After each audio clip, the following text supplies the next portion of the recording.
विचारों को सम्मिलित करूंगा। मैं मेजर जनरल अजय चतुर्वेदी साहब को रिक्वेस्ट करता हूं इस पैनल में। स्ट्राइप के वाइस प्रेसिडेंट भी हैं मेजर जनरल चतुर्वेदी साहब। जनरल साहब, मैं आपसे जानना चाहता हूं कि आज सुबह जब भारतीय सेनाओं ने इस बात का खुलासा किया तो मुझे बड़ा आश्चर्य और हैरानी हुई, बल्कि बड़ा शौक रहा है कि हरमिंदर सिंह साहिब पे और गोल्डन टेम्पल पर अटैक करने की कोशिश मिसाइलों के जरिए हुई। सर, हमने कैसे बचाव किया उसका? देखिए, ये पहले तो इसमें आप पाकिस्तान की पॉलिसी को समझिए, तब उसके बाद इसको हम आगे खुलासा कर सकते हैं। पाकिस्तान ने जब पहलगाम किया तो उनका इरादा था हिंदू और मुस्लिम डिवाइड को एक्सेंचुएट करने का, बढ़ाने का था। तभी उन्होंने धर्म के आधार पे उन लोगों को मारा जो एक धर्म विशेष के थे। अभी जब उसमें उनको सक्सेस नहीं मिली, उसके बाद जब हमने उनके टेररिस्ट कैंप्स पे, टेररिस्ट के जो इंफ्रास्ट्रक्चर था पूरा, उसको डिस्ट्रॉय किया 6-7 की रात को, तो उसमें उन्होंने उसको दीन की लड़ाई बनाने की कोशिश की। यानी कि भाई आपने हमारे इस्लाम के बड़े बड़े मरकज़ों को आपने डिस्ट्रॉय किया है, तो हम इसको करेंगे। इसमें एक दूसरी चीज वो कोशिश ये कर रहे थे कि किसी तरीके से सिख और हिंदुओं के बीच में भी भेद किया जाए। इसलिए उन्होंने जो देखिए, अगर आपकी उनके अगर मिसाइल की आप देखिए कहाँ गई हैं, 2 जगह खास तौर पे गई हैं, एक गुजरात में और एक पंजाब में।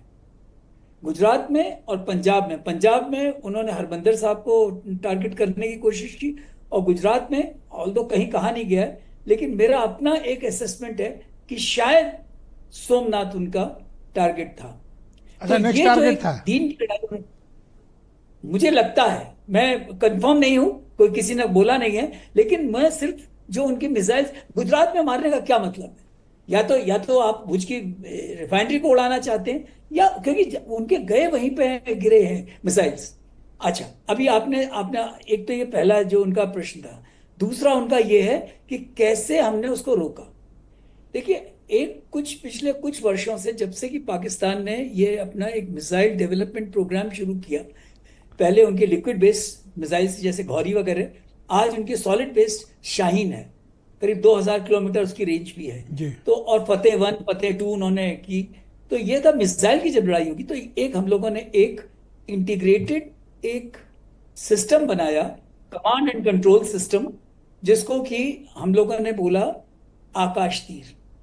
आकाश तीर में 1.5 किलोमीटर की दूरी से लेकर के अगर कोई 400 किलोमीटर तक भी कोई मिसाइल आती है, तो हम उसको पूरे को टैकल कर सकते हैं, जिसमें कि Zu-23, L-70, शिल्का, इस तरह की मिसाइल, इसके अलावा पिचौरा, इसके अलावा आकाश के बाद S-400, जो कि हम सुदर्शन चक्र बोलते हैं। तो ये हम लोगों ने किया था। ये जो स्वर्ण मंदिर पर हमले की कोशिश हुई और मिसाइलों से, हमने इसे कैसे हैंडल किया? वही मैं आपको बता रहा हूं कि जब ये मिसाइल आती हैं, तो इसका जो है हमारे पास बिल्कुल रेडार सिस्टम में ये इंटीग्रेटेड था। आकाश तीर एक सिस्टम जो इंडिया ने बनाया, और इसमें एक ब्रजेश जी, एक बहुत बड़ी चीज हमने की थी। हमने इस बार जीपीएस का इस्तेमाल नहीं किया। अगर आप जीपीएस का इस्तेमाल करोगे तो अमेरिकन को पता चल जाएगा, क्योंकि वो जीपीएस तो अमेरिका का है। तो हमने इसमें क्या इस्तेमाल किया, हमारा अपना नाविक सिस्टम, सैटेलाइट का कम्युनिकेशन का था, जिससे किसी को कुछ पता नहीं चला कि हमने कैसे इनको, कौन सी मिसाइल कहां से आ रही है, कैसे रोकना है।